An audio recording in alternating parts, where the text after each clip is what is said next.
Okay, welcome to another vintage video here. Today we got a very special one. We're doing an interview with ChessNight5030, one of the more prolific brewers in the vintage community. We're going to sit down with him today and go through a couple of his lists from his time in vintage, his thoughts about them, going over a little bit behind the scenes on the brewing process here, how he came up with them, that sort of thing. And then we're gonna, at the end, after looking at a few lists on screen here, go into some more generic questions around brewing, as specifically in the vintage format, and get Chess Knight's thoughts on that. I got a few questions prepared for him. We'll see how that goes. So just to start off with, hello, Chess Knight. Do you want to just give a little bit of background, how long you've been playing vintage, why you play vintage, that kind of thing? I guess sure. So I've been playing. I think actually I started on my birthday of 2023. So that would be January 3rd, 2023. Okay. Um, I haven't played. There's been times I had to like not play for like a couple months period. So probably about 9, 6, 7 months I couldn't play. So Mm-hmm. maybe been playing for like consistently for like 2 years and a half, but 3 years overall. And I've been playing Magic before that, but it's been mostly just very casual. And I've been playing since around 2015 when I was actually 7 years old. Okay. But um, I like Vintage quite a bit because like has the most most amount of available cards, Yeah. and it's not like they ban cards too often. I guess they Mhm. ban Namestick Goblin, but I like that too. I like being um, able to play with all of the cards. That's one of my big reasons for liking vintage too. Just. yeah, it is definitely also pretty powerful. But I I think though actually even some legacy decks are even more powerful, like Oops All Spells. You don't really have too many similar decks that have as similar run rate as Hmm. in legacy Oops All Spells. So good.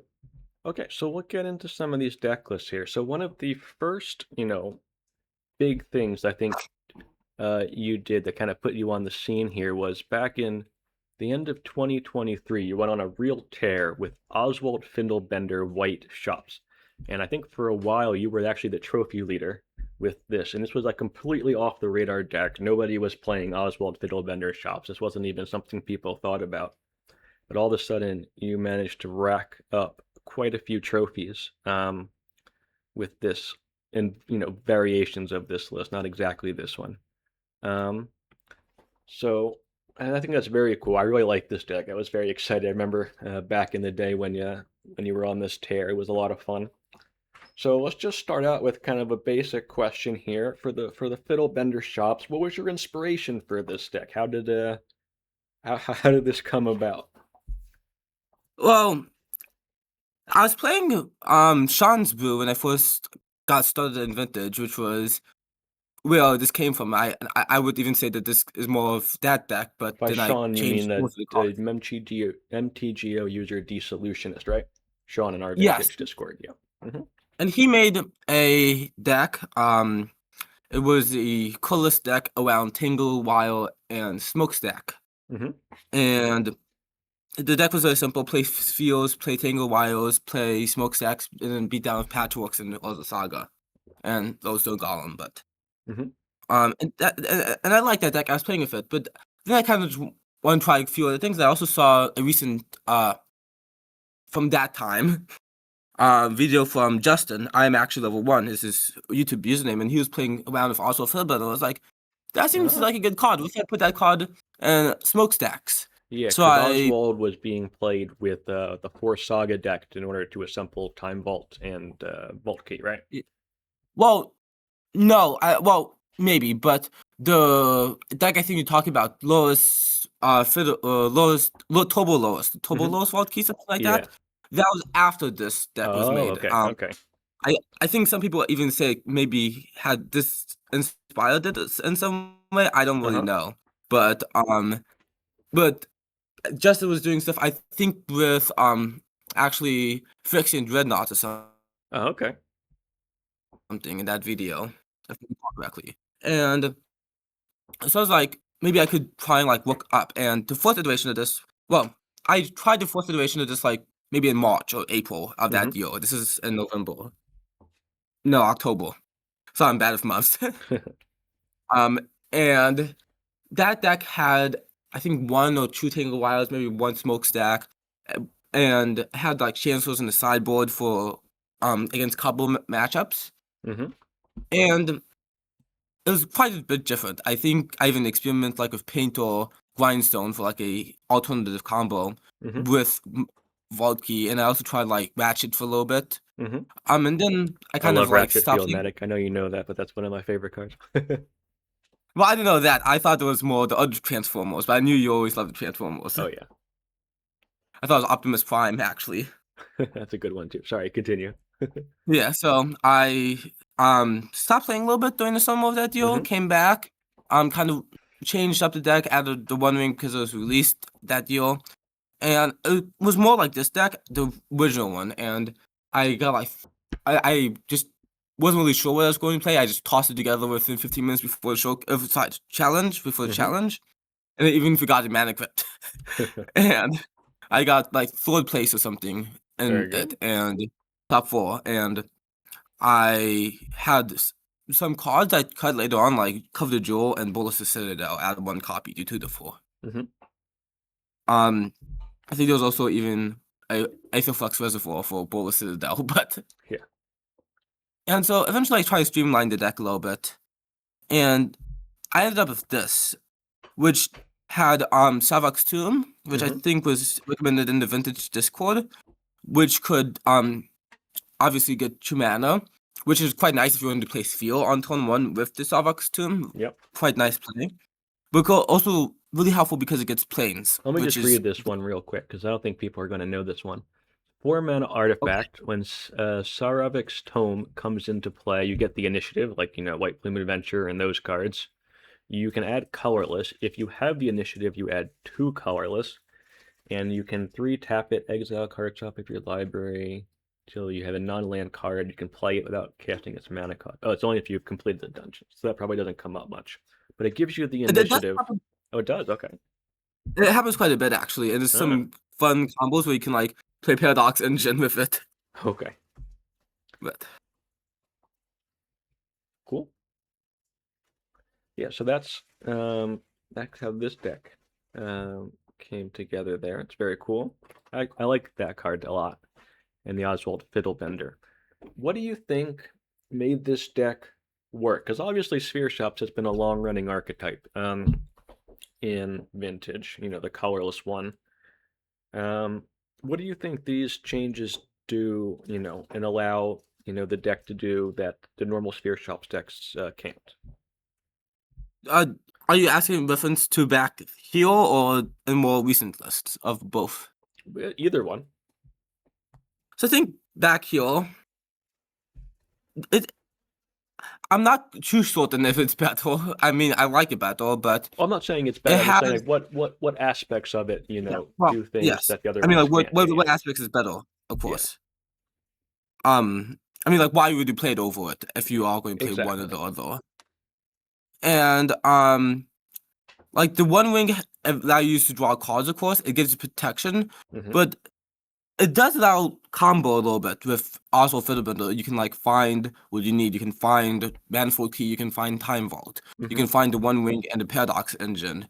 The specific list you're looking at, it can go from Golos to Worm Coil Engine, which can beat quite a few of the decks at a time. I don't think Lost Saga was that relevant yet. I think it was just Yeah. becoming relevant. Hmm. And even two paradox engines can be like found within your opener.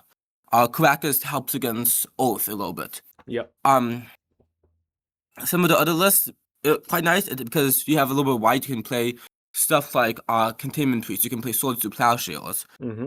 Uh, there are things. It is a little bit less, I suppose, creature focused because you don't have Patchwork and you have 3 analysis, but you can find things quite Yeah. easy, which is kind of what I like. You can find what you need a little bit. That's good. And this is one of the first lists I think that was playing the combo of Oswald Fiddlebender and Portable Hull, if I'm remembering things right, which lets you get rid of No Rod and Collector Oof, through them and when they're on the table because you can sack like a Moxen to grab your portable hole, which is a really Yeah. nice uh, way of getting out from Norrod, which is obviously a staple in the format. Eventually, I decided to later play Desco's Reliquary because it can actually just target 3 mana opponents and above, but can't target Oath. Ah, okay. That's good. Yeah, this was a really cool list. I remember the year you playing this back in 2023 and going on a tear was very cool. And then you've updated it since, and you actually won a challenge recently with it, which is pretty sweet. What were the big changes here? I think you still I got guess the the biggest four. change. Yeah, I guess the biggest changes were Void Mirror and Tezzeret. yeah. So Void Mirror was one that's been around for a long time and just hasn't been played very much in Vintage. This is kind of like a Vexing Bauble, but you can't sack it. It's 2 mana, but it also hits colorless spells. If your opponent's not playing any mana for it, any colored mana for it, then it will still counter it. And then Tezzeret was the breakout card from whatever this set was, which has been doing really well in Raker shops too. Would you like me to comment on it a little bit? I don't. Absolutely. Oh, and you also Sorry. got Clown Car in here. Yeah, Clown Call too. Yes, my bad. But that's more for like Tezzeret purposes. I don't think I'll be playing it if it wasn't for Tezzeret actually. And Oh, why is I think why is probably that? should go down.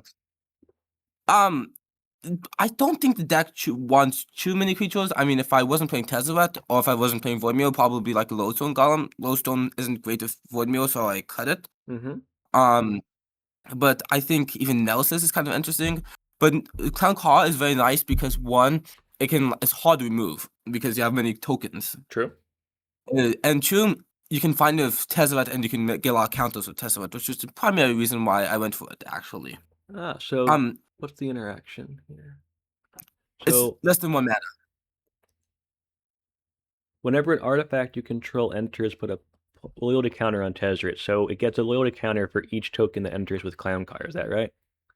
Yeah, you can often get like 2 to 4 counters, 3 to 4 counters pretty easily. So you 2 to 4. can play Tezzeret -3. I mean, you get Clown Car. You play Clown Car and you get all of your counters back. Yeah, I probably wouldn't do it the same turn. Yeah. Sometimes I do if I have mana, but you could even like try and get it and then untap something next turn and like play it for like 8 or 9. Oh wow. Okay. That's very cool. It's also quite nice on its own, especially if you have Nemesis. But because it makes Nettlecyst huge, right? yeah. Yeah, that's a cool interaction. It's a good point. Yeah, I don't think I realized all of the synergies until just now with Clown Car. Like I knew you could grab it with Tez, which is great, but it does actually play Yeah. nice with a lot of the deck. I will say if I had to change this, change the Clown Car, is to cut it back to 3 and then play like a Nemesis. Oh, okay. Because you can find the Oswald, and you don't really need all 4 Clown Cars. So I know the biggest controversy with this list is your number of planes, number of white sources in the deck. Now, I think we should address that because that was probably the biggest question people have had of it. When I was kind of looking at the list, you've got 4 Tezzerets, which can grab either a Mox Pearl or a Black Lotus. So that's kind of 4 white sources. You got Black Lotus, Mox Pearl, for the Sevarvik's Tome, which when they come in, you can grab your planes. In Ancient Den, the Abstergo can make white, and 2 actual planes. So, do you think that's enough white sources in the deck? I think also you also getting Urza Saga can find one later on, which is some irrelevant, and Ancient Den can be found off of Tezzeret, which is why it's in there actually. That's true. It's a good point. It helps against like with a Chalice on 0. Yeah. Or even Vexing Bauble. But the thing is, there are some lower sources, but you don't really want a Plains turn 1. That's not really what you're looking for. Sure, there's going to be times, probably going to be Lois or something, where you could use like Oswald turn 1 in some lists, some match situations, but I rather do something like a Savok Summon into Voidmeal, and the next turn do Oswald or One Wing or something else, and then play Oswald. So Oswald. yeah. Mhm. So your ideal And kind of also sequencing here is like a turn one tome or a turn one ring, and then like a turn three-ish Oswald, something like that. possibly, I probably would prefer Void Mirror Chalice, Hmm. Tezzeret getting Chalice over Vaccine Bauble. Yeah, because Oswald doesn't actually do anything by itself. You just play it as a 2/2, and then you pass the turn, which in It doesn't, Vintage but can be normally you quite would risky. have like something. Yeah. Yeah. So you wanna get like a Void Mirror down, or a ring down, or a Chalice down, or something that actually does something right away. I get that. I feel like some people are looking at this list Most. and they're thinking that what you want to do is slam Oswald on turn one. I think that's kind of a mistake, right? It's not a mistake in all Okay. situations, but I would say quite a lot, especially game one, it is probably. Yeah, it depends on the deck, that's to be fair. Like against something maybe like Yeah. Dredge, you want to get down Oswald quickly, and then you can grab like Yeah. some sort of graveyard hate. Tezzeret, Oswald on one wing are probably the best Hmm. against Dredge, especially game two. Yeah, Tezzeret into a Vexing Bauble and then getting a Grafdigger's Cage locks out the game. it's a good point. Yeah, it's a good Which is sequence. actually why I don't see much graveyard hate sideboard. Oh, okay. Yeah, that's a good point because you actually, Yeah. you think of a pretty reasonable matchup just without it.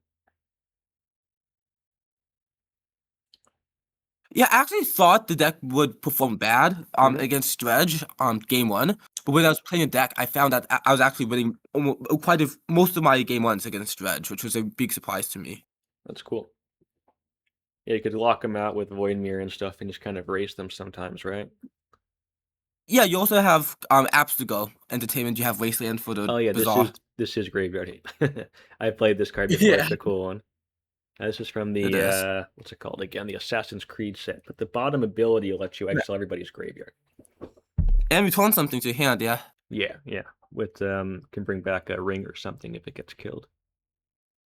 That's very cool. And then Clown Car. And a lot of my kind of observation just around Clown Car, the threat was it goes wide. I feel like in Vintage, or at least right now, if you can go wide, you can dodge a lot of the removal, like Fatal Push, Swords to Plowshares. Those are kind of the big removal spells in the format. No one's really playing like a sweeper. So if you can make like a bunch of tokens, I feel like that's really hard to deal with right now. What have you thought about that? Yeah, that's why I chose the Clown Car. However, you could remember from earlier, like I said, it Hmm. does provide a lot for analysis. Yes. And with those shoes, also tall and wide, because if you remove the nail cyst, it attaches onto one of the clown claws. Okay, yeah. Very cool. Yeah, that's a pretty sweet list. I really like this one. It's pretty cool seeing the Oswald was great in 2023, and it can still pack a punch if you want to try it out yourself. Anybody watching this in 2026, I think it's still a reasonable choice. That's very cool. Anything else to say on these lists before we move on to if we want to talk about different other colors of Sphere Shop stacks next, right? Yeah, we could. I want to wrap. I'm saying I'm not good at brewing with the sideboard. The sideboard Hmm. is not great. Okay. Any tips for the listeners on things to think about for the sideboard? Uh, if you see some of my more recent lists on this Hmm.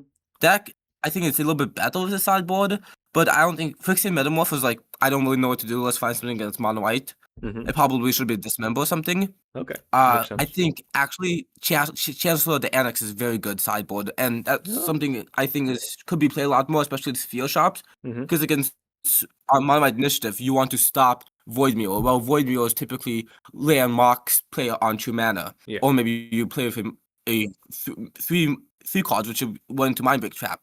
So I think Chancellor is pretty good against Mono White. It also helps against the creatures, even helps against control on game one. Well, sorry, when you go on first. Okay. If you played Chancellor, would you put some Chrome Mox in the deck or just Chancellor? Just Chancellor. Okay. Fair enough. So our next list to look at here, this isn't actually Chess Knight's list. This is sort of just a generic Spear Shops list. We're going to take a look at one by Shepton that we think is pretty strong. But the point of this was that we kind of want to go over other colors of Sphere Shops decks and the potential there, right? Yeah, and other if you want to say other cards I just don't like in the deck too much. Mm-hmm. So what are you thinking here? What other colors or cards do you think are considerations for people who want to brew in vintage in the Sphere Shop in the shop space? I think I've been kind of thinking about it a little bit. Blue is kind of interesting. You could try like something with Force of Will. Okay. It is kind of hard to feel though, but it is something I came to my mind a few weeks, maybe a week or two ago, and I've been trying to think about it a little bit. Mm-hmm. You have like obviously you have Phyrex and Metamorph. I think you could probably cut Scalding Quarrels, which is a card I personally don't like too much. Oh, If you're okay. playing blue, Controversial. I know it is controversial, but I think blue helps it a little bit more Okay. because you're looking for more against combo, and you now have blue. Um, Patchwork is interesting. I don't like it as much as Gnosis, and I don't personally like playing Patchworks. Okay. Yeah, I think Patchwork's been Um, getting cut quite a lot in the Raker Shops list too. I think Musasabi and Justin have been cutting it. yeah, something I am curious about is the card with Tezzeret. Could Tezzeret be good here? Mm-hmm. Because I've been playing it. Been playing Sphere Shops, like in Brew and Legacy, and I've been playing Tezzeret with pretty good success still in that list. Oh, okay. Um, but I think if you are going into color, you may not want to go too heavily into that color.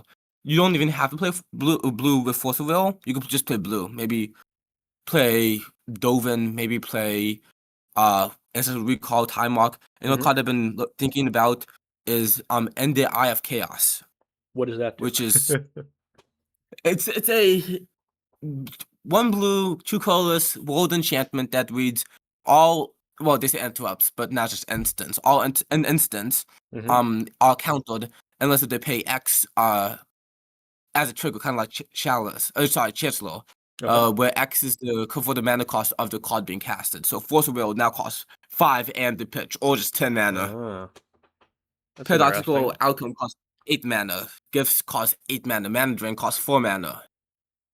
Okay. So it's kind of like a defense grid, but the offensive defense grid. I view it as a Void Mirror, but for instance. That's cool.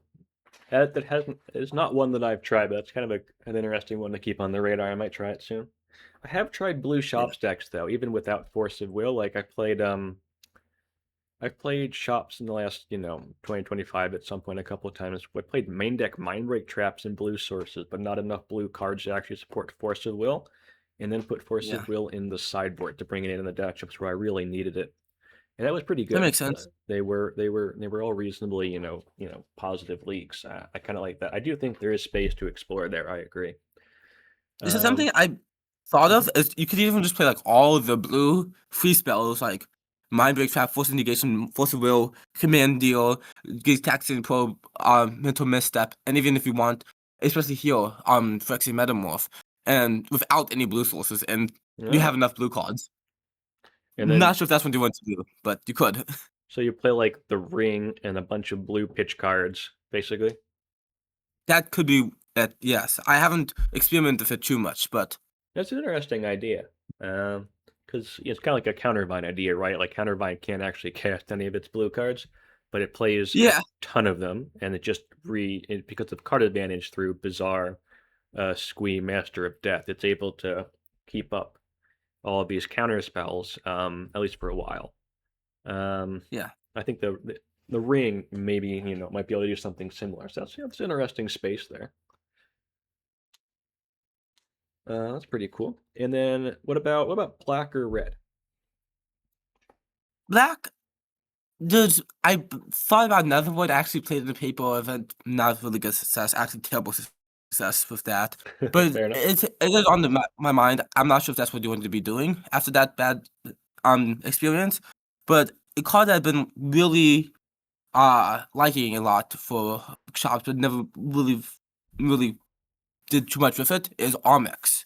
I don't remember the full name. Which card? What does it do? Armex is his first name, and actually have Magic Online up. It's called Armex Filigree Trashel. Oh, this is the one And that so kills things when you pitch cards.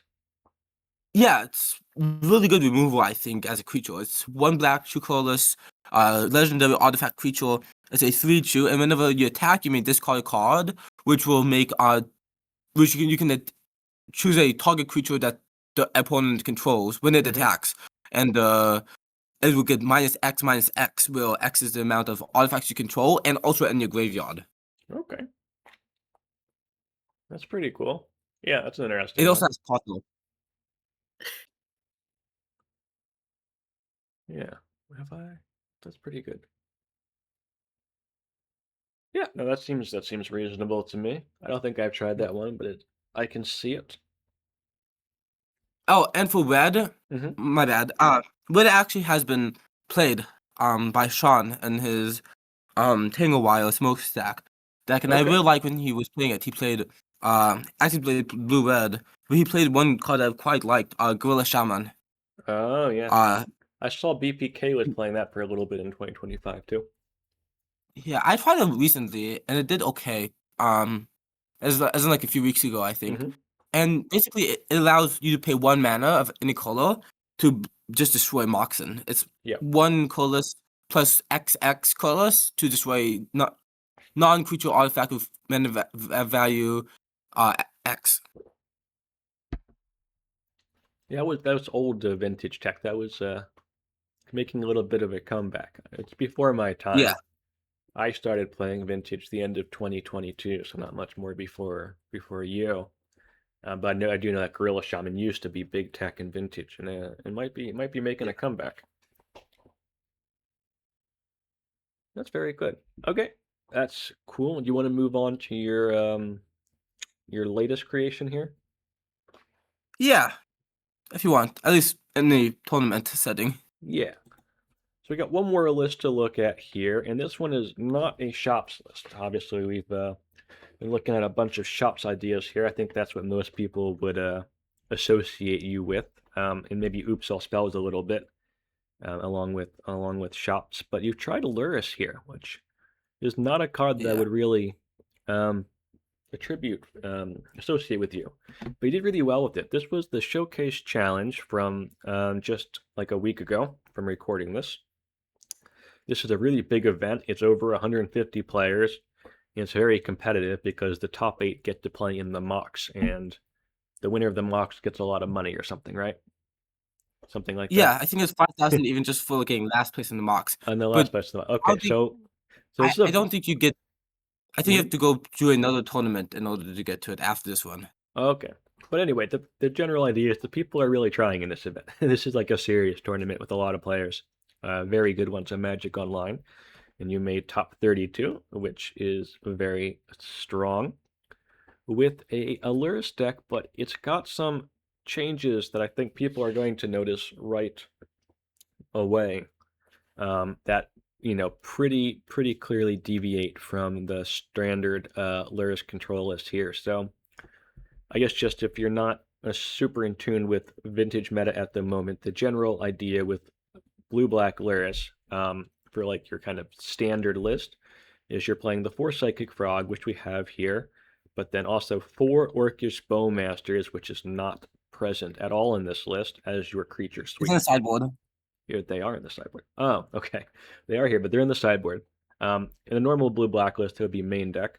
You would have no Delvers, no Dalthies, no Tamios, and at most 2 Null Rods. So those are all pretty big deviations. Oh, and no Ponders. You got Ponders here too. So quite a few changes here. Do you want to talk through some of your inspiration for this? I think the big one's going Yeah. to be Delver. I think people are going to look at this list and think that Delver is a meme. So maybe touch on, do you think it is a meme, or do you think there is like a, think it is well placed there? Oh, it was definitely partially because of just memeing around, but Fair enough. because me the previous night, and I want to do a little bit more, but it did have some reasons why I wanted to play like Okay. legitimately, Yeah, yeah. and I was trying to like I was just talking about Justin with this the day before, and he was talking Mm-hmm. about like trying to like play more with like blue cards. I want to try it a little bit, Yep. and I wasn't actually sure happy with my own performance at the tournament because I just made some silly errors and like forgetting to add flying to fog. Hmm. But I wanted to like play null odds against Wake Shops, which I thought would be like a pretty common deck. Yeah. I wanted I wanted to do well against what's it called? The Breach, Lost Breach, but it isn't true important because it's not played all too much, but this is a deck I don't like playing against. There's many decks that combo decks I wanted to stop, but also kind of a little bit of dredge, so I put Dorothy in the main deck. Okay. And then I have Fatal Pushes for creature removal, but I wanted to put these cards and then wanted to find these cards. So that's why you have a lot of Pondos. That's why you see Vampiric Tutor, Demonic Tutor, and even Imperial Seal. Hmm. Which Oh, you got not played Imperial though. Seal here. I didn't even see that. Yeah, I do. I cannot remember the last time I saw Imperial Seal in a vintage deck, so that's cool. Yeah, last time I saw it was probably when I played it. Yeah. but um, but the Delver is interesting, and it actually did pretty decently, especially against like mono whites and stuff, because Hmm. it's a 1/1 on the surface. It's a blue card you can pitch, and it can be found with floor, so it can block pretty nicely. But you could use stuff like Pondo and Seal and stuff Yeah. to get it to be a 3/2 flyer for 1 mana, which the main part of that is the flying because it can fly over a lot more stuff. Okay. So you think the evasion's pretty important there? Yeah, it has. I think one of the reasons why I played it, as well as being a cheap card, Hmm. That makes I sense. am not. I am starting to lean away a little bit of August Bowmasters liking it in these types of decks. Obviously, don't play much these decks, but I'm not too big a fan of August Bowmasters because lots of the times it's just not really doing much against like aggro. It's not doing much against prison. Hmm. Against Lois, I don't think it's that amazing. I guess you could do fine with it, but I just don't like it that much. And That makes sense. I my can bad, see that. I get a little carried away. Orcish But Bowmaster, I feel like, is one where like it's obviously a meta card, right? Like on its face, if your opponent's not drawing cards, it's just a 2 mana ping and a 2/2s. That's bad. 2/1/1s, I mean, that's bad. So like it's only going to be good if your opponent's got 1/1s, and they're drawing cards. So it's obviously always going to be kind of like a meta call. It's just that legacy and vintage, for the most part, you draw a lot of cards. That's kind of one yeah, of the best things you can be doing. So it's just usually a good meta call, but depending on how the meta adapts and evolves, it can be less good, especially when like stock up became a big thing. Stock up does not draw cards. So the premier card advantage engine of the format right now, I would say probably is stock up, and it does not draw cards. So I think that's an important consideration in my opinion. I think if you're playing Bowmasters, you probably don't want to play too many frogs because Yep. the way I want to play like that is I kind of want to play like either the frogs or I want to play like Lois Washington Wanchiton is Tong, a really whatever it's good one. called. Yeah, yeah. I know people nicknaming it like Washington, like the Hmm. president guy. And like Bowmasters and other cards like Mana Drain. And I want to. I've been trying that a little bit actually, and cutting the frogs to like play more counter spells and just like playing at instant speed. I think that's kind of what you want to do. If you Okay. try to play frogs, Hmm. then which you could definitely do. Obviously, it's good, but at that point you can't play Washington as well. You can't play Bowman as well. You can't play Mana Drain as well. You can still, but you don't have. You can't play at instant speed I think one of the as big much. things here is that, like, in my opinion, that the Luris control deck has been, fairly stock for a long time, but people pretty often are able to do well with like different variations of this. I think there's a Yeah. lot of more room to be able to like kind of change and tweak things here and try new things that I think people give it credit for. How do you feel about that?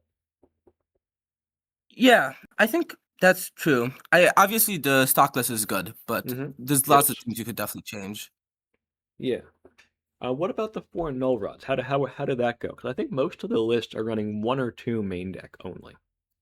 I've been playing Narwhal quite a bit. In some of the very recent list, like within that list, in fact, I got a top 8. I think fourth or third. The night prior to this event actually, and Okay. it was a Sphere Shops stacks list. Nice. Um, and it was pretty much Sean's brew, but in I revised it to be 2025. And I've been liking Noah quite a bit. Obviously, I don't want to play it when I'm playing Jewel, but Yeah. um, I've been liking that, and that's kind of like why I wanted to talk about this briefly, is because I was trying to look at it more as in like, what do I really want to do, Mm-hmm. as opposed to like the archetype. Like, what do I want to do? I want to play Noahs. I want to play frogs. I want to play. I think I tried to play a little bit of like fail pushes, fluster storms, and I want to do those things. I want to play small creatures, and then I'm like, how do I build around that? And that's now why I have Pondos and seals and demonic tutor and vampiric tutor, and then just Lois comes on top. That's Okay. kind of what I want to try a few of my newer brews. I Yeah. wanted to go like, what are the main cards I want to be playing, and how Yep. do I get to those cards, instead of saying what is the archetype, which is how I have been doing it. Okay, it's interesting. That's a good idea. I like that. And obviously, in case you're unfamiliar here, we're only playing 3 cards that Null Rod turns off in the main deck here. So Luris can control, especially the blue-black one, which is only playing 3 cards that don't play well with Null Rod. It's just really well set up to be able to slam that, and it's really good against a lot of decks in the format. Um, I think something to add to your point is people might be saying, hearing this, what about Tameo? Because I think in Legacy, the mhm. artifact part of Tameo is pretty relevant, That's but true. in It Vintage, does. That's another card that does not play yeah. super great with Null Rod. Did that come up at But in all? Vintage, it doesn't really matter because you're trying to flip it immediately. True. That is true. Yeah. Did you like Tameo? Tameo's I been did pretty actually like Tameo. controversial. Sorry. I thought it did pretty well. Okay. Tameo's been one that's kind of been controversial in Vintage. Some people will play it, but it's very far off the radar from the normal meta. That's good. Another card, I Hmm. think if you do want to play Tameo and you're not playing Gloss and you kind of want something like Tameo, Yep. is Ethereal Forager. Uh, that is the whale. It's 2 and a Yeah, bunch of colorless. It's got delve. 3. 3. Okay. It's 3 colors. And you can like return like 3 cards. And whenever you, Instance. whenever you move an instant or sorcery with the delve, it goes under the whale. When it attacks, you can put one into your hand, right? Yes, that's pretty much what it does. Yeah. I've seen originally saw, I think it was Captain Diamond, I think is his name, play Yep. it with Up the beans. beanstalk. Yep. Yep. Yeah. It triggers up the beanstalk, and you get this crazy engine there with the whale returning cards, the beanstalk giving you cards. That deck was pretty cool for a little bit. It just doesn't have what it takes in Vintage, I don't think. I have been playing around with it with Beans 8 Mhm. cast. Okay. Beans 8 cast. That is a deck in value Vintage. Did you know that? I did not know that. uh, yeah. Up the Beanstalk Affinity is one of the stronger decks in $30 value Vintage. So it's interesting that you've been trying it in expensive Vintage here. That's pretty cool. Because like you're playing stuff like Thought Monitor and Up the Beanstalk to draw a bunch of cards, that kind of thing. Yeah, and Dot cast. Thoughtcast, yeah, yeah. Force Nil. Yep. I think I might even I have a list. I think I'm also playing maybe play Command Deal actually in the list. But Okay. it's more I kind of wanted to play like more card advantage, and it's like if I play Beans, it's card advantage. If I play Cast, it's dot advantage. Force of Will is really good. I'm playing true command deals. I'm playing SL Forgers, true of them. I'm playing even all those Lord High Artificers to get Mm-hmm. around Norwad. I'm even playing Pio, but Very nice. All right, yeah. well, that's cool. Yeah, so this was a really cool list. I'm glad we talked through that. Do you want to move on to some of the more kind of generic brewing questions we got? For sure. I think you mentioned you wanted to talk about cards that would probably be around. I did make a tier list a little bit if you want to look at that. Okay. Yeah, we can do that. 1 second. Where is that? What you did? You send that to me? No, I have it on my computer. I was actually working on it when Okay. you came when you We'll talk through it then. I think that's going to be the third one. So let's start with we'll save that for the very end. I got two other questions before that one though. So the Sure. first one is, so we looked at a bunch of decks here, and obviously this is not everything that you've brewed. Not everything that anybody brews is ever going to, win a challenge or top 32 or showcase, that kind of thing. Or, go on a giant 5-0 trophy run. And it's, obviously very cool that, you have had those experiences, but just more in general for people at home who, are brewing in either vintage or other formats, what do you consider success when brewing? Like, when are you happy with, I guess, what you've put together? Like, what is this? I want to. I don't want to lead you here. I want to kind of keep this open ended. I got my own thoughts on this, so we'll save that. But just when do you feel, that you're happy with your brew as someone who, obviously I is good at it? Yeah, I guess it's definitely person to person personal. Yeah. It's obviously some people just don't even care if they win games and they just want to play cause they really like. I think you do that a little bit, but you do a good job of it. Um you still win games, Hmm. but I think some people try to optimize to be the best, maybe even just like take stock lists and just change maybe 5 cards or something. Yeah. Um, not sure if that's what we do call completely brewing, but there's definitely I say part of it. It's in the brewing Um, spectrum. Yeah. I mean, it's really yeah, hard to make something completely new. Usually, you got to take like at least some sort of existing shell. I think I definitely do something in the middle. Like there are some things cards I do like and I play it, but Hmm. also I do want to make it competitive, and I don't. Sometimes I start from scratch, and sometimes those probably don't do as well. But oftentimes I may. Oftentimes I will take from other lists, right? Like the Oswald list came from Sean, and just keep Hmm. iterating onto it.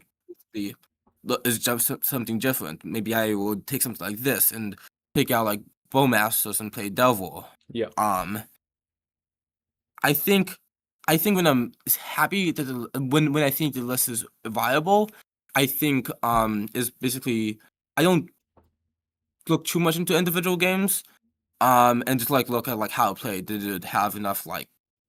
Did I feel like it played okay? Did I think I had enough chances to win the game, even if it wasn't happened, right? Yeah. Um, I do actually have a backlog of like lists I want to make. There's like lists I have more ideas than I have time to play the Yeah. lists, Yeah. basically. Like I think if I would just want to make it like a list, even just playable list, I think Hmm. that normally takes about 15 minutes to make. Okay. If I want to fine tune it, it can take a little bit longer and different tests. So if I want to play deck, I want to make sure it actually does okay. And typically I have a good sense of when it does okay, of is it going to do okay or is it going to completely fold? Yeah. And sometimes I even just play it even I think it completely folds. But I think decks that completely fold are like too like dependent on stuff. Hmm. Um, while more independent lists typically perform a little bit better. If we go back to the white field shops of Oswald, which is actually technically mono white initiative, um, uh, it's like Oswald, yes, it's good, but it's not. You don't need it. You can just let it watch in your hand even if you need to. You don't need the One Ring. You could play Spheres or Void Mirrors. You don't need Void Mirrors or Spheres. You could play the other cards. You can do things. It works well together, but it also works well independently. I Very cool. remember actually, I think his name was Caleb Gannon or something, talked about it for Cube building, actually. What was the It's concept? similar. I remember as he was saying in Cube, you don't really want to draw like 1, 2 pieces for combo. Hmm. You want to get like proactive pieces with your cards, right? You may not want as much a removal spell. Maybe you want Glory Bringer Dragon, which is a flyer or big dragon, 5 mana that can also remove creatures when it attacks, Hmm. and it has haste. Um, Obviously in vintage and constructed formats, you can do a little bit more 1/2. But I've been noticing recently, you still want to go a little bit more towards that mindset. Um will do okay by itself. And sometimes it's okay to keep it in, but I've been noticing sometimes I've been feeling more and more like it's been easier to take it out. And it's something I've been thinking about recently. And I know Justin has been saying it for a long time. Okay, makes sense. Yeah, that all checks out with me. Two more questions here. Second one.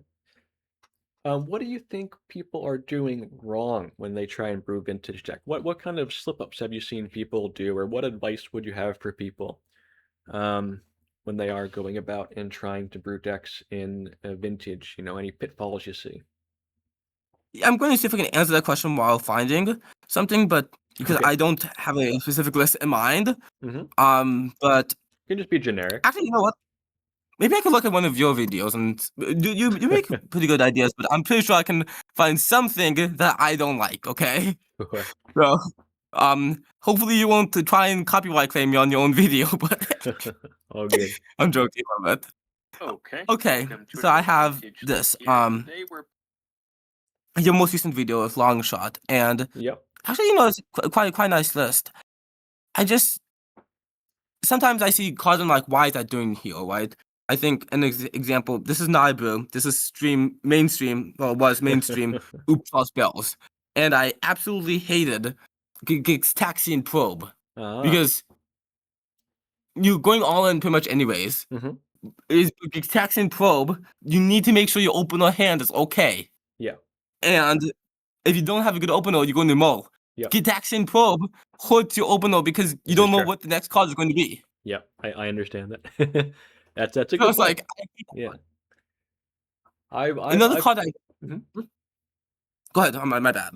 Oh, I was just gonna say I've been there with cards like Mana Morphos and combo stacks too, where like it's kind of like a bridge card, but like if you're just trying to like let's say get a bunch of storm to cast Empty the Warrens, like if you got a card like Mana Morphos in your hand, that's not you Yeah. don't know if that's mana, you don't know if that's a payoff, it's just kind of an extra storm, but it makes your mulligan decision very difficult.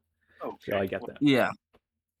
And actually I even if you're trying to do tone one oops, I think if you're playing something a little slower, like Hmm. a variation, like I try like what I call Rogue Tribal, just as a joke, but Yep. also it has like lands in the sideboard which you can find with Living Wish. I think in that situation, Gitaxian Probe is okay and Ancestral Recall is good. But even just straight up streamline oops, I don't like Ancestral Recall for the same reason. Oh, Okay. similar reason. Um I don't think it's a card you really want to open a hand, Ah, ironically. that's But that's interesting. looking at your list, looks pretty good, right? But there's like some cards I'm like, do I really want to use it? Like this Alchemist card. Have But you not tried the Federal Alchemist yet?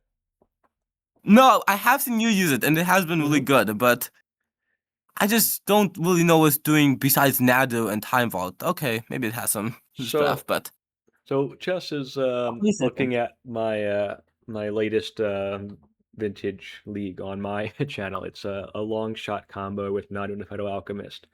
So Federal It Alchemist combos with does Snickers? a lot of things. So I'll kind of just run them through you for them. I think this card Yeah. is actually better than you think it is. So Yeah, I one, think I'm starting to like that more. it obviously combos with Nadu. So what this does is if you got Nadu and a Federal Alchemist in play, you activate a Federal Alchemist targeting itself twice. That puts two cards into your hand. You go to your opponent's upkeep. You target a Federal Alchemist twice again. That puts two more cards into your hand. And then you target the Nadu or another creature. So 5 cards a turn cycle is, what you get with Nadu. It's also a combo with Time Vault. So a Federal Alchemist plus Time Vault is just infinite turns. It's also a mana dork. If you go like, let's say turn 1, Mox land a Federal Alchemist, turn 2, you can untap the Moxen, so it kind of just makes mana for you. That's sort of its main job, actually. A lot of the times, a Federal Alchemist is just making mana for you. That That's makes sort of sense. its core rule. It works with top in that list. So if you it there's a common kind of way of drawing cards, and this is a big thing in Raker shops, where you've got top and let's say Manifold Key. You can activate top, untap it with Manifold Key, and then tap top again to draw a card. So you get 2 cards off the drawing with top with the key. You can do the same thing with the Federal Alchemist as like a draw engine. And then it also works with mana dorks, going back to the mana bit. So like, let's say you untap a Moxen, you can also untap like a Deathrite Shaman or a Delighted Halfling. And then the last thing is, I think I've got Legolas's quick reflexes in that list, don't I? Yeah, I just realized it could combo off of that, Yeah. which is interesting. So a Phaedo Alchemist and Legolas's quick reflexes is an infinite damage ping combo. So as long as your opponent's creatures don't have indestructible, you can just kill all of your opponent's creatures at instant speed, and they can't interact with it because Legolas's quick reflexes Yeah. has split second, and it's just very cool. So Sometimes I the art, mhm. yeah, I definitely see why you like it, but at first it was just like, what is it doing? But I'm kind of starting to see why it's pretty Oh no, I decent. get that. I mean, I think that's one of my most controversial cards that I put in a bunch of decks, but like I think it's better than people think. It's also just blue and pitches the Force of Will. So like it just does a lot of like useful thing. And it's not the greatest card in the world. I get that, but like its breadth of what it can do in different situations is excellent. So I think So with, I think you would enjoy it, to be honest. I think if you gave it a yeah, I try at some probably would. point you would enjoy it. It's a fun card. It's one of those ones where like in every situation you got to think of like how are you going to use it because it does so many different things. Like you can even just like give a creature vigilance. Like it just does so many things in different situations. I do like that one, And I think but I understand your critique on it there. hmm but the thing I'm really curious about though with this deck Yep. is why is there no Taller in Academy, number one, and number two, where's stock up? I don't own stock Because ups. I don't play stock ups in any of my decks. I just don't like the card. That is ah, very much a it's personal like, thing for me. The stock up I think is one of the best cards in Vintage. That's unrestricted. I do think that. I'm not sure if everybody agrees with me. I'm not even sure if you agree with me. But I would say it's definitely in yeah, the I think top it's okay. 10 cards, top 10 best unrestricted cards in Vintage right now. Stock up. Yeah, I mean it definitely makes sense. I It's just just don't stock up allows like you to them. get so many things, but Yeah. It gets so many things. It doesn't get hit by Orcish Bowmasters or Hull Breach or that kind of thing. And it's so easy to play at turn 1 or 2 with like Mana Crypt and Moxen and stuff. It's just really, really nice. Um, the deck could play stock up. Like you could make my list better by playing stock up. I just have a personal grievance with the card. And that's not rational. I recognize that's a crazy thing, but I just don't like it. I do have old lists that of makes stock sense. up. Like when the card first came out and wasn't like established yet, I did play it for a while. But then when it got like it was very clear that like it was excellent, I just got bored of it, I guess. That's my own kind of failing there. I should not just Yeah, not play cards because I think they're too good, but I do that sometimes. I mean I do that as well too, quite a bit, I suppose. Yeah, it's kind of like, you know, Magic for me is kind of like a puzzle.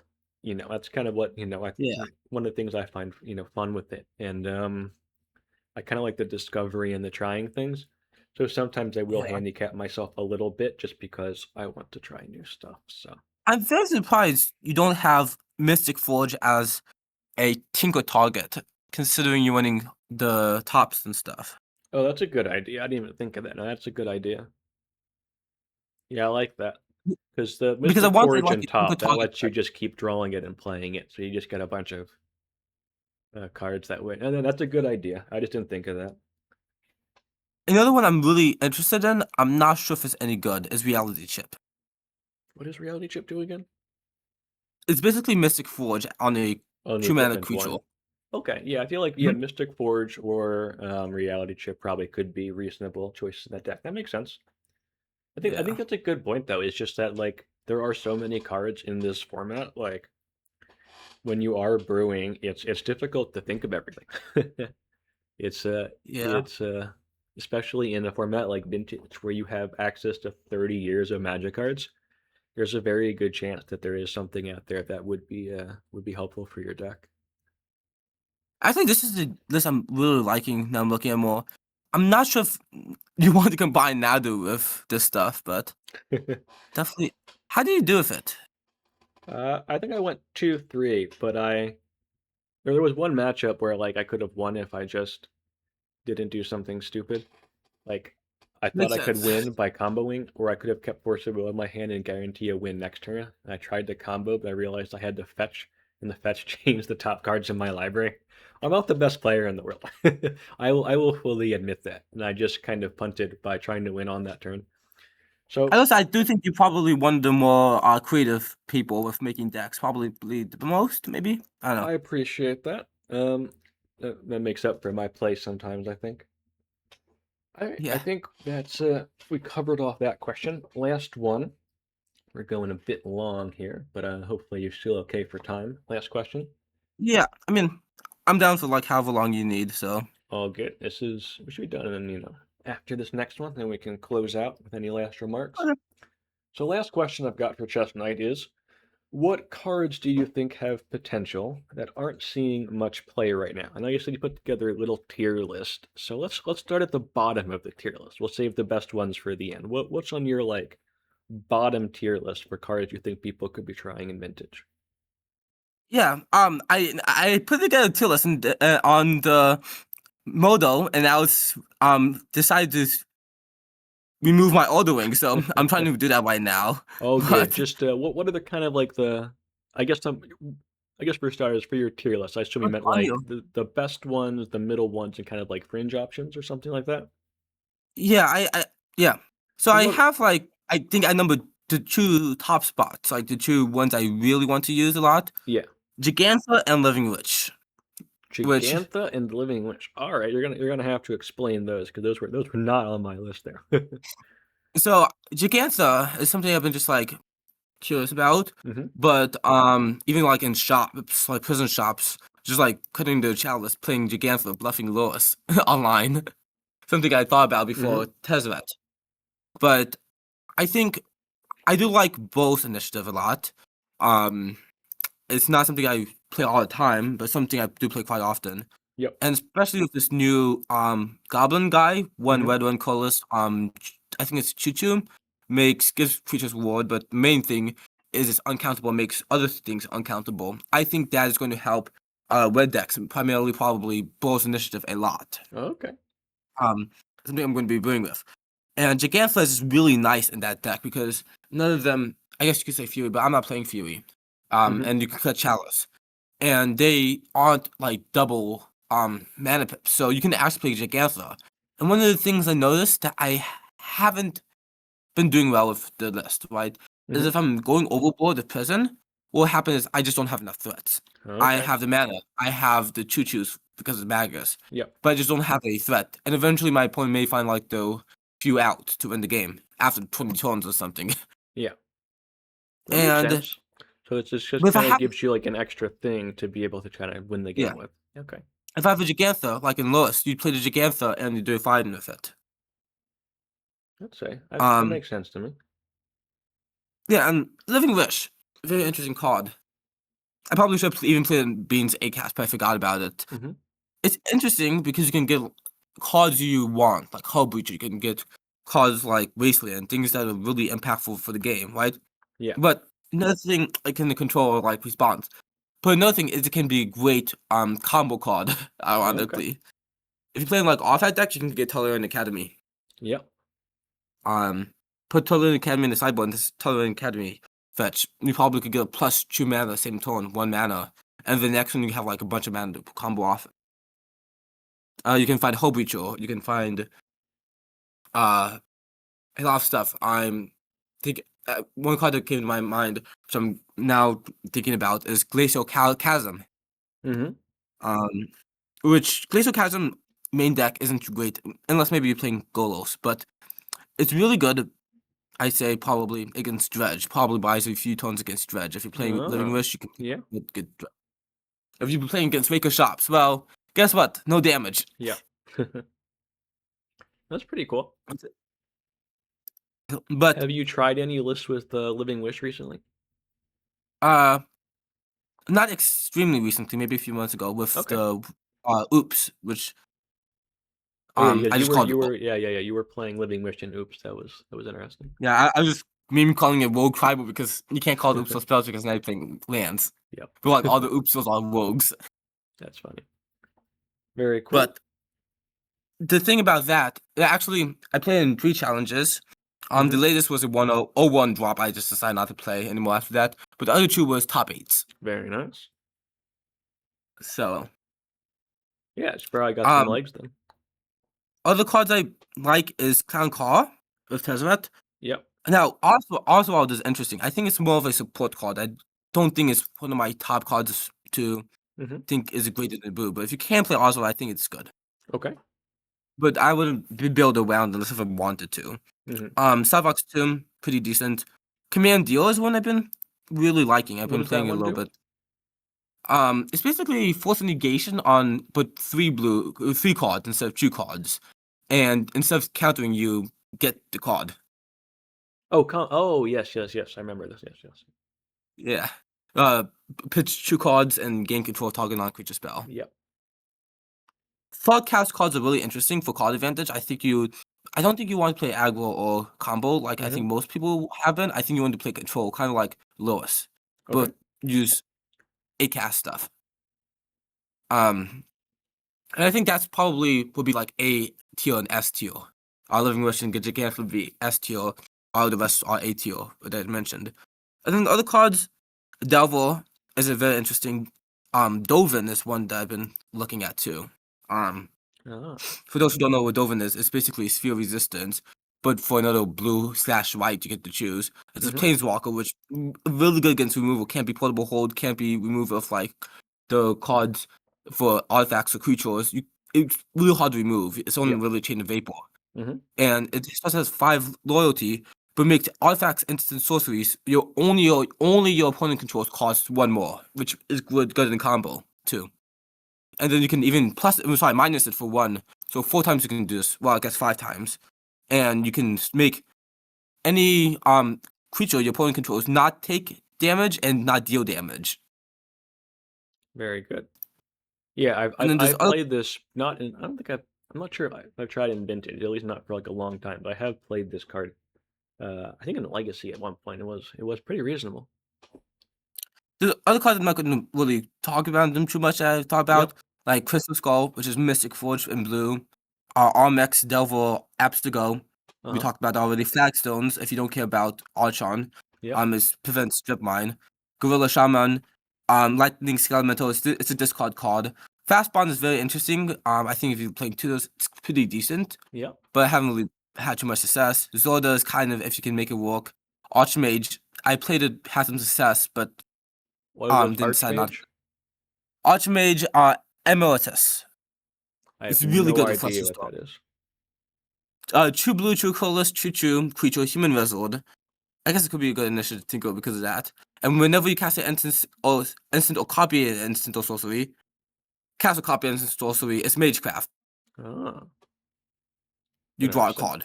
If you play Flusterstorm, draw 6 cards. Oh, okay. Fair enough. Yeah. I put Longshot, which is a card you brought to my attention. I think it's quite good. Mm-hmm. And the Eye Chaos is interesting. And the combo, I actually played against this, and it was quite decent. Dread Horde and Riding the Deadly Horse. Oh, I do remember this. I think Thrab and you, Phil Gallagher, had a video about this, which was pretty cool. Was that him? Yep. I just played against someone playing that one time. And then there's other Because you cards can I think put the Riding the Dial horse on Dread Horde Arcanus, make it unblockable, and then you can recast it right away for like a bunch of damage. yeah, or you could they stock up. Oh, so okay, that So makes sense. Yeah, yeah, because Dread then Horde there's Arcanus, if you can give him extra power, you can play, some of your bigger spells. There's also other things that are interesting, like Forbidden Orchard. This is sideboard stuff now. I'm going Mm-hmm. into Forbidden Orchard for like Lois if you don't want to play like Grafdigger's Cages and you try to play against Oath. I think Forbidden Orchard is kind of undervalued a little bit. Okay. Glacial Chasm can be decent with Living Wish and also Golos against like Dredge and Mikor. I'm not sure if that's needed. Elephant Grass is something I want to try out in Lost DRS. Lost Bug whenever I play next. Uh-huh. And then Dauntless and Doorkeeper Thrall I are know. decent Just going against. back to Elephant Grass for a second, I know Sean was trying that Oh, out a little bit because he was he was. playing over encumbered, in order Mhm. to as dredge shape. But then when he was trying to get rid of white, he was trying Elephant Grass in that spot, which it's not quite as good as over encumbered because you have to keep it around Yeah. and it shots a lot of mana. But it does a similar thing, where But the thing basically. is, Mhm. it stops Dredge, yes. It can be recasted with Lois, which is interesting. Oh, that's a good But point. the main thing is stops Fog, Lois, and August Bowmaster. Yeah, because It's black creatures can't attack at all, right? And everything else has to pay mana to Yeah. attack, I think. Yeah. Yes, correct. And then Doorkeeper Thrall and hmm Dauntless, I think are good against like stuff like Jewel and Rico if you don't want to play no odds. Okay. I see Um, that. the last two cards, and the Eye of Chaos I think can be played sideboard too, hmm but also Damping Sphere. Okay. Damping Spear I is think one could that be I've thought about but never actually pulled the trigger on. It's an interesting card in the format for sure, because it basically turns off Mizra's Workshop, makes it make 1 mana, an Ancient mhm. Tomb. Um, any sort of storm combo gets quite difficult to pull off. So like a Breach Win is tricky. Waker Shops too is Raker very Shops, yep. complicated. Um, It it's does even stop a lot of the interesting. degenerate stuff in the format. Now the fun things, it's very interesting mainboard even because if you're playing against something like Law's Control, Okay. you may think, okay, this is nothing. And because like they're going maybe playing one card Daytona anyways. That's not true. If they tap out and they play like Lewis, now you force the wheel that Lewis. Well, guess what? They can't force the wheel back. Yeah. It's something that I wouldn't sideboard to get end against, but hmm is something if it's in the main deck. It's relevant. Yeah, if you can build your But deck around being able to capitalize on that, it could be interesting. I wouldn't capitalize on it, but I think it's just an extra if you have it. Okay. Okay. Fair enough. But it's not. But it is interesting in stuff like PO because hmm if you want to stop like Waker Shops, well, you can play Noad, but guess what? PO needs not Noad. Noad is bad against PO. But Dampening Sphere stops opposing POs. It stops opposing Waker Shops. It stops opposing combo. Yeah. But you can just pick it up. Makes sense. So that's what I really like about Dampening Sphere. You can even use it for like stock ups too. Yeah. Yeah. No, that's cool. No, maybe I'll try it. It has been one on the back of my mind because obviously it's got some strong effects there. Yeah. Just haven't pulled the trigger on it. That's cool. Was that it? Yeah, at least on the top of my head. No, that's a lot. I think those are some good ideas. I think anybody listening there can take a look at some of those cards and get some ideas there. I think I've got some ideas even now from some of those cards there. I think in the Eye of Chaos, Damping Spear, certainly cards I'd be interested in trying. No, I will say I have been really interested in like at least before, not as much as now, but hmm probably still now. Okay, like Magus of the Moon and Blood Moon. hmm I just didn't really put it on any list because those are already like established cards, kind of. So it's just like people are already aware of that. Yeah, they're fringe, but they are good. I've had some success with Blood Moon and Magus in the format. I mean, Yeah, they're very fringe, but you play those cards turn one, and most decks just die. Most decks I just don't. lose to those cards. I don't think that's true anymore. Oh, okay. Actually, that's why I've not as strong because now you have Los Pio. Well, they have artifacts. Now you have Demir Lewis. They hmm have basic swamp. They have basic plain. Oh, sorry, basic Iceland. It's still really good if you can get before there or stuff. But they still have outs. That's true. Um, The Esper you now version have doesn't have basics, or usually doesn't, yeah, but the blue-black one, if they're aware of your plan, can play around it. That's a good point. yeah. That's a It's good still point. very good against that though. But they have outs. They even have Moxon. You Yeah. have Rico shops. Well, guess what? Rico shops doesn't really kill. Yeah. You have Monomite Initiative. Well, they Doesn't. have Chromox. They have some planes. Yeah. Dredge, you can just discard. Yeah. Lowest Breach. So it's like, yes, it's still good, but I don't think hmm it's game breaking. As it was before, if you can play it. Well, that makes sense. All right. Well, thank you for that. Thanks for coming on and talking about But your thanks for having list me. and yeah, and it was great to have you. It was a lot of fun. I learned some stuff in the last hour for sure. It was cool talking about your list. Before we sign off, is there anything else you want to say? Anything you want to plug? I don't think at least right now you're making any content, but I know you're No, active in the vintage Discord. If anybody wants to reach you. yeah, yeah. I have been thinking about making content. I actually tried it a couple times, but it's just like not. I don't really have too many opportunities to do this hmm kind of stuff. At least consistently. That's fine. Um, but if you do want to reach me, I'm like ChessNight on Discord. It's the same as MTGO, but without the numbers. hmm Yeah. Great, and uh, thanks for coming in. Everybody else, thanks for listening, and see you next time.